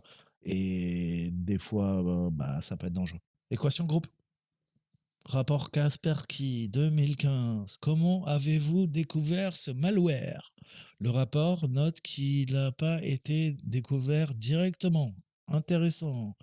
On a vu des modules Equation Drug lors de nos recherches sur l'opération APT, hein, d'un État-nation. Régine, coucou Régine, hein, c'est ta meilleure copine.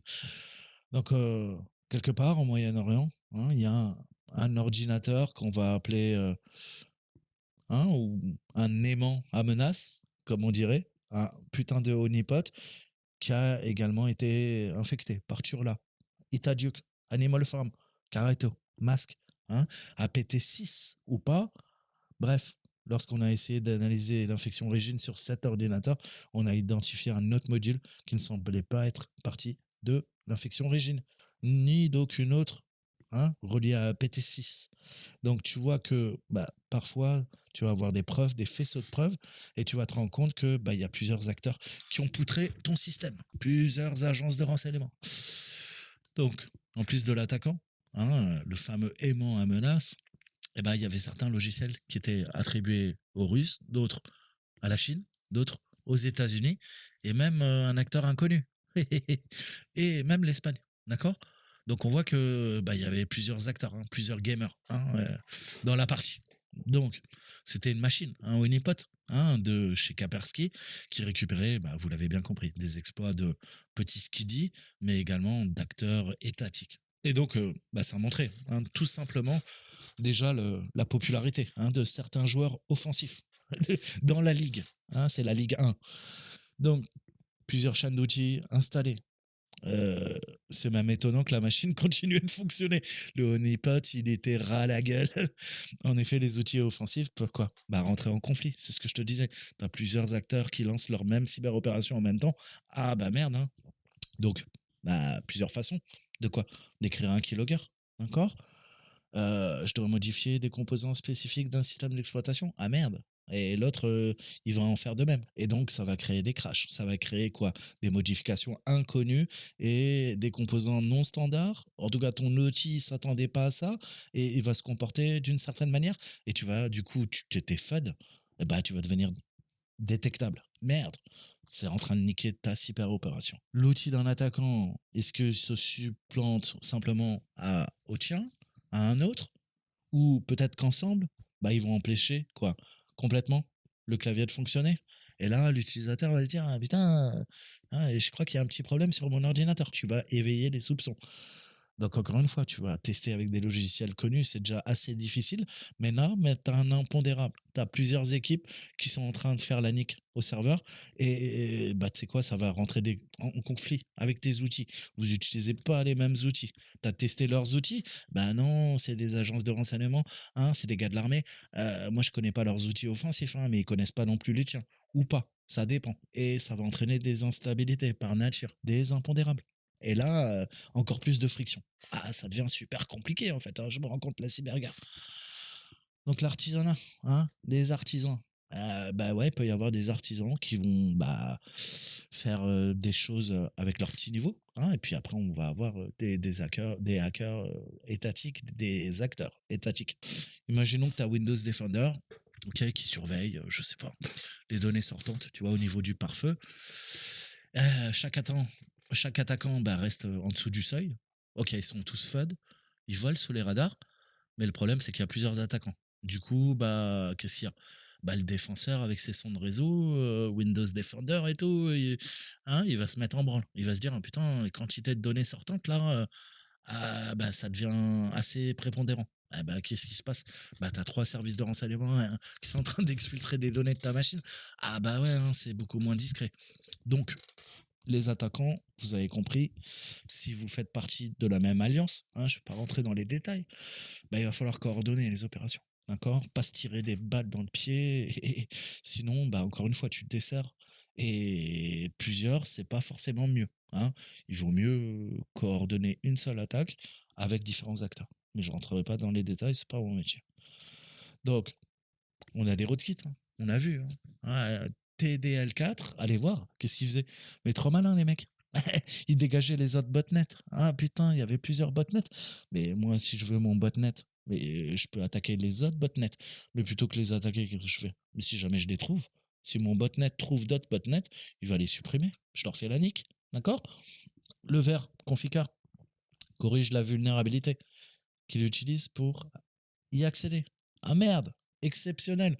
T'as une 0D, je l'exploite, je deviens résident et après je la patch pour que les autres ne viennent plus. Super intelligent, brillant. D'accord? Qu'est-ce que tu fais? Tu supprimes la concurrence pour les mêmes données. D'accord? T'empêches les actions de quelqu'un d'autre d'attirer l'attention et t'élimines les incompatibilités potentielles. D'accord? Donc c'est ça, hein, c'est comme un CTF Offense Defense. Hein, qu'est-ce que tu fais? Tu exploites le serveur, d'accord, de l'équipe adverse, et après tu vas venir patcher ces failles pour que, tu vois, s'il y en a un autre attaquant qui va venir, bah, lui, il pourra pas les exploiter, d'accord? Donc cet avantage concurrentiel, c'est de connaître les dernières 0D et de les patcher ensuite pour que les autres ne les utilisent pas. Ça, c'est simple et clair. Mais parfois, bah, tu peux rien faire, d'accord? Tu as des rogue states, des états voyous, tu as des acteurs malicieux, voyous, d'accord? Qui vont poursuivre aussi les mêmes objectifs. Et ça peut créer, tu l'as bien compris, des problèmes. Si j'utilise la même vulnérabilité ou la même technique opérationnelle ailleurs ou sur le même serveur, d'accord, s'il est attrapé, cette capacité est perdue pour tout le monde, puisque bah, parfois les backdoors qui sont utilisés par des services étatiques, malheureusement, vont bah, fuiter dans la nature et vont être exploités. On voit toutes les failles qui ont été introduites sur du Cisco, sur du Fortinet, sur du Huawei, sur du Avanti, tout ça, tout ça, tout ça. Et puis aussi les biais de raisonnement, comment dire, les biais cognitifs. Hein. C'est des attaquants, ils sont bons et ils seront pas chopés, mais des fois ils seront chopés. Comme ah bah c'est des hackers étatiques, ah bah ils se feront pas choper. Des fois ils se font choper, d'accord. Donc ça c'est un biais, d'accord. C'est pas parce que tu as les meilleurs que forcément l'opération va pas capoter. Bachar al-Assad, hein, président syrien, d'accord. Compromission. Et ben qu'est-ce qui s'est passé? bah, les militants de l'opposition qui seront plus tard torturés, mais on rentrera pas dans les détails, ont pu surveiller les boîtes de réception d'Assad et de son épouse en temps réel pendant plusieurs mois. D'accord. Dans plusieurs cas, ils affirment avoir utilisé des informations pour avertir leurs collègues à Damas des mesures imminentes du régime à leur encontre. Exactement comme Kevin Mitnick, qui était surveillé par les agences, par le FBI, et qui avait un système d'écoute pour écouter leurs conversations. Donc ils savaient à l'avance en fait ce qu'ils allaient faire. Et là, je pense que tu peux déplacer tes pions sur l'échiquier de façon bien plus effective. Hein. Donc l'accès s'est poursuivi jusqu'au 7 février lorsqu'un email menaçant est arrivé dans la boîte de réception que l'on pensait utilisée par Assad, hein, auprès de l'existence d'un compte qui avait été révélé par le groupe Anonymous, d'accord, qui avait piraté séparément un certain nombre d'adresses email du gouvernement syrien. Et la correspondance vers et depuis les deux adresses ont cessé le jour même. Donc ça veut dire quoi? Bah, démonstration claire d'une opération qui a mal tourné, les actions d'un voyou, attaquant voyant, compromet la source de renseignement pour l'opposition syrienne. Anonymous a fait de la merde. D'accord. Donc, croyez pas que je défends les Anonymous, hein, tout le temps. Hein. Je sais qu'ils ont fait des bonnes actions, mais ils ont fait aussi de la merde. Comme tout le monde, en fait. Hein. C'est des êtres humains aussi. Donc, tu vois, ça peut. Tu veux faire de l'activisme et finalement, ça va coûter la vie à des personnes. D'accord. Et peu importe ton intention, ça a ensuite des implications opérationnelles. D'accord. Surtout dans bah, des. Quand c'est des sources de renseignement. C'est important. Je t'ai toujours expliqué, tu as un impact dans le cyberespace et des fois tu te rends pas compte parce que t'as pas la connaissance, parce que t'es pas formé ou parce que tu es trop con ou t'as pas la vision d'ensemble, de big picture. D'accord. Il y a des choses qui te dépassent. Donc la présence d'attaquants supplémentaires va introduire une nouvelle friction, cette fois-ci une friction opérationnelle. Hein. C'est encore un autre élément que l'attaquant ne peut malheureusement pas contrôler. Et il faut en être comment dire, au courant et prendre ça en adéquation lorsque vous montrez des cyberopérations. Étant donné que plusieurs entités trouvent le même type d'informations attrayant, je te parlais de la jolie fille au bar, eh ben, il va y avoir encore plus de frictions. Et ces frictions se produiront fréquemment. Alors, dans la communauté de la sécurité. Je terminerai là-dessus. Hein, enfin, vous inquiétez pas, il y a encore une soixantaine de vidéos, je pense, peut-être une centaine, je sais pas, je sais pas. Je fais des petits bouts, hein, parce que déjà contextualiser 10, 20, 30 pages d'un bouquin, bah ça demande du temps. Hein, donc on ira petit à petit, mais on finira. On finira. J'ai 3, 4 bouquins que je voulais synthétiser, d'accord, pour les gens comme moi qui s'intéressent à la cyberguerre. Et voilà. Voilà. Donc, je vais à mon petit niveau, avec mon petit niveau d'intelligence et ma petite rapidité intellectuelle. D'accord. Mais voilà, je vais vous faire plein de petites séries de vidéos, je pense pendant 2 semaines. Parce que j'ai pas le temps de, je vous disais, de faire des labs là et qu'on continue certains CTF. Donc voilà, je vais m'atteler à ça. J'espère que ça vous plaira et on va terminer là-dessus la communauté de la SEC, CyberSec. D'accord. Donc la communauté de la sécurité peut également créer des frictions, d'accord, dans des opérations de manière différente, soit en renforçant la défense, soit en affaiblissant pardon, bah, les capacités offensives d'une agence, d'un service, d'accord.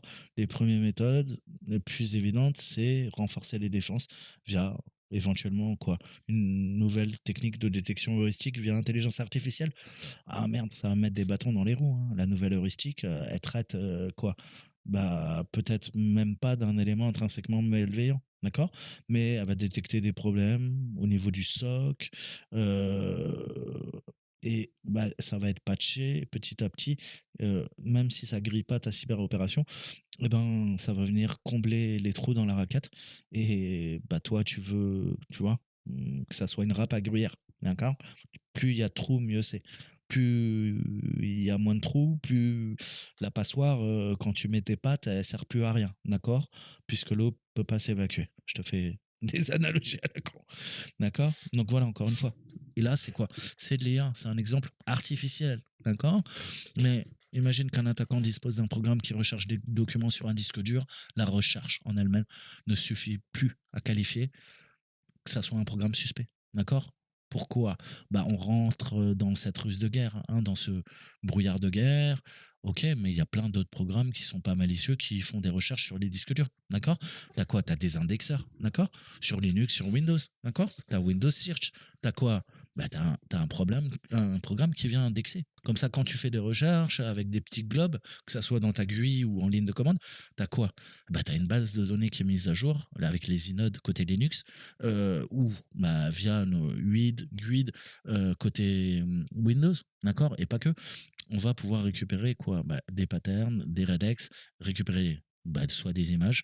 Tu peux faire quoi? Bah, tu peux aller dans ton système de fichiers Windows et faire une simple recherche. Cette recherche, si l'indexation est mise en place, eh ben, ça va faire des recherches automatiques en ton absence, d'accord, en arrière-plan.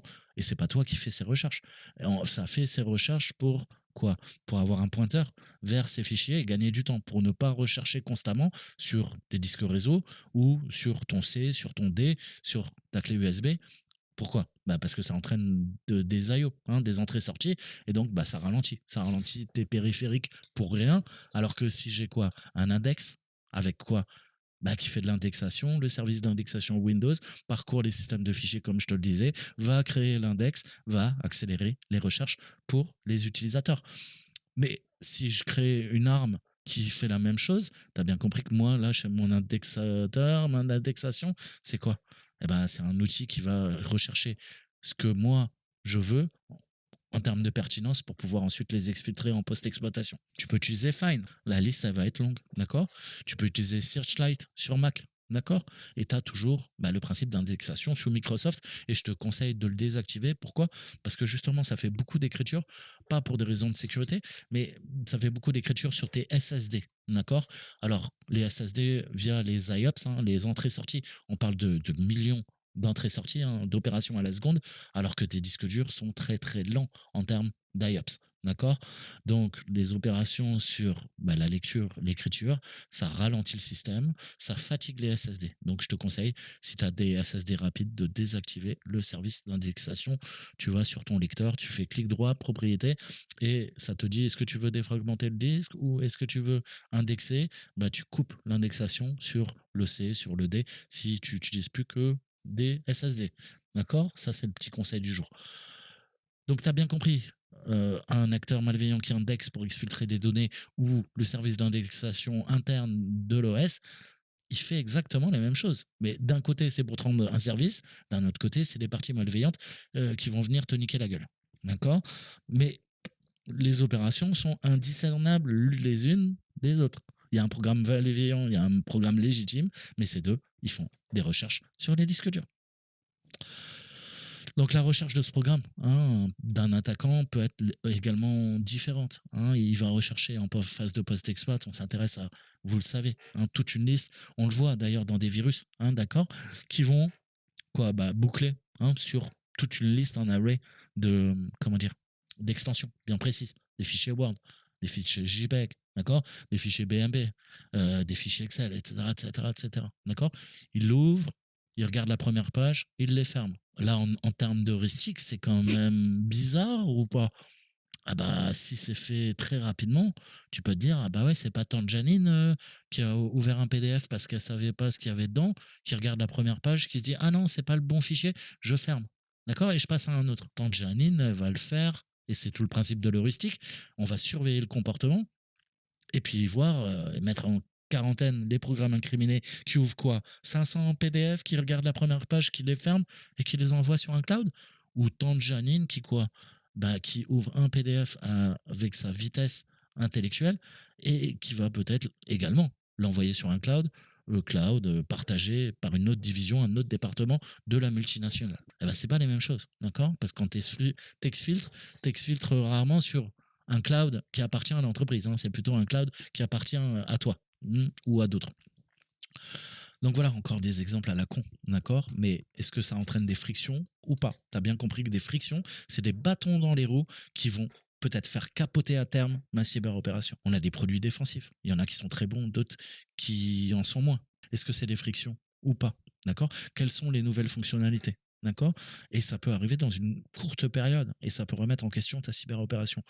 le déploiement d'une nouvelle version, est-ce que c'est prévisible? Est-ce que c'est publié? Est-ce que c'est testable, moi, dans mes laboratoires? Qu'est-ce qu'on fait? Est-ce qu'on recule l'opération? Il y a une montée de version dans un système qui émet critique au niveau de ma CKC, de mon MOA?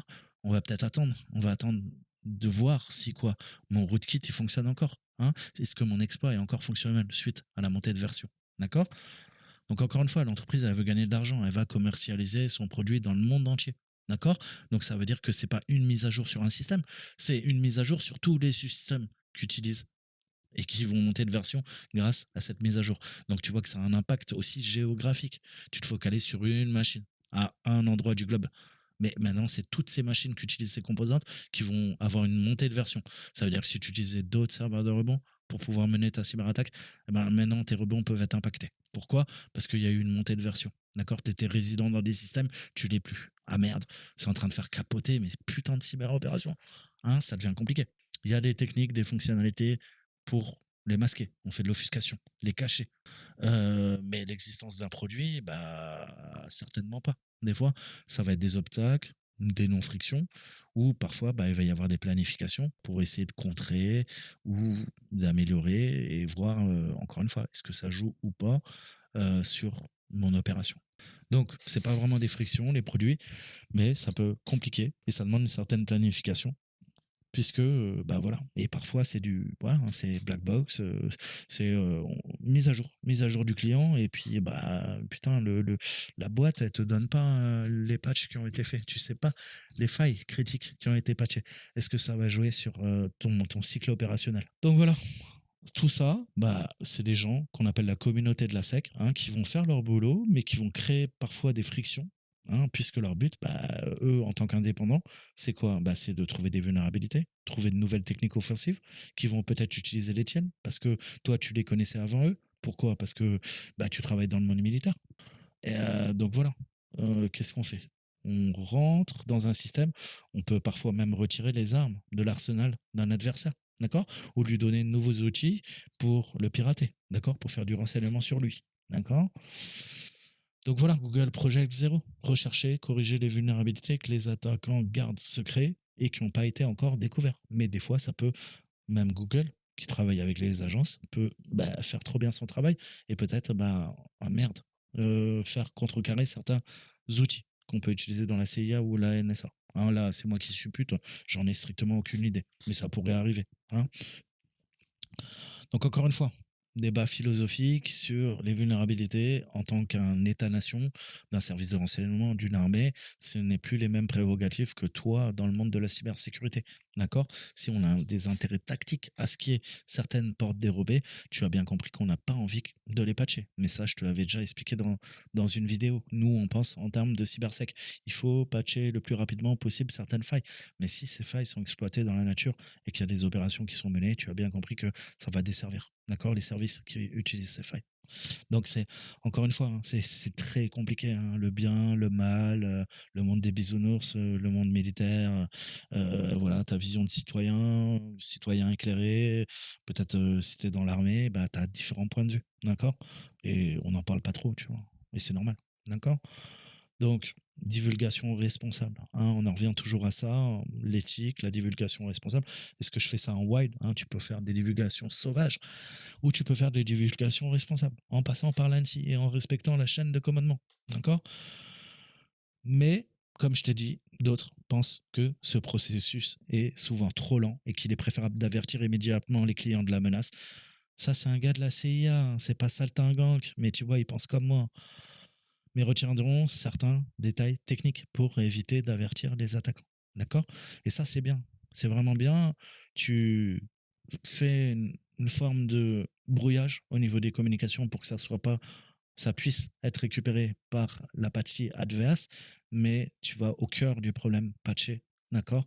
Puisque bah, le client d'une solution, c'est ces ingénieurs qui travaillent dessus, qui ont une haute maîtrise du sujet et qui pourront justement patcher le plus rapidement possible. Plus on a d'intervenants dans la boucle, quand on remonte des failles, que ça soit en France ou ailleurs, plus les temps de délai et ce temps, ça va être utilisé par des parties adverses, des cyberattaquants, et ça peut être des jeunes, ça peut être des moins jeunes, ça peut être des gens qui travaillent dans le secteur privé, d'autres dans le secteur civil, d'accord? Certains dont c'est le métier, certains dont c'est le crime. Mais c'est des failles qui ne seront pas patchées alors qu'on aurait pu les patcher plus vite. D'accord? Donc je pense qu'il y a une vraie synergie qu'il faut apporter et surtout il faut réduire au maximum en fait les délais de prise en compte. Et le problème, c'est que si tu fais confiance à un service étatique qui croule déjà hein, sous le travail, bah malheureusement, ça va être des semaines qui vont se passer. Et on aurait pu indiquer tout ça. D'accord? Donc je pense que avec les différentes parties concernées, bah, il faut réfléchir à toutes ces problématiques. C'est bien d'avoir un cadre légal et de faire hein, de la divulgation responsable.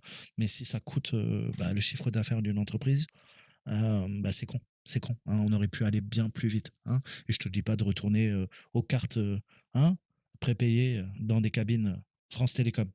Mais on pourrait faire mieux. D'accord. Donc voilà, encore une fois. Hein, c'est aux fournisseurs d'agir, aux différents développeurs, comprendre et encore une fois, ne pas trop divulguer ni sur Twitter ni ailleurs des détails techniques complets, puisque tu sais que le premier script qui est dit, bah, il va récupérer quoi? Bah, les informations de chercheurs en cybersécurité et ça va lui permettre de monter ses opérations. D'accord? Donc voilà. Hein. Et puis après, on peut faire un jeu de ruse aussi, c'est-à-dire donner des informations biaisées, d'accord? Et intoxiquer tous les attaquants, d'accord? Qui voudraient s'attaquer à nous, à la nation, à nos armées, etc., etc., etc. D'accord? On va leur donner de faux détails techniques pour les intoxiquer, d'accord? Mais bon, ça, c'est pas mon métier, mais voilà, faut que je réfléchis à ça, d'accord? Donc, peu importe comment les vulnérabilités de sécurité sont relevées, il faut bien comprendre toutes ces problématiques et la découverte proactive des systèmes qui vont être mis à jour finit par rendre le produit plus sécurisé, mais peut également indiquer vos cyberopérations. D'accord. Donc voilà, je m'arrêterai là. Hein, c'était la petite partie fin attaquant.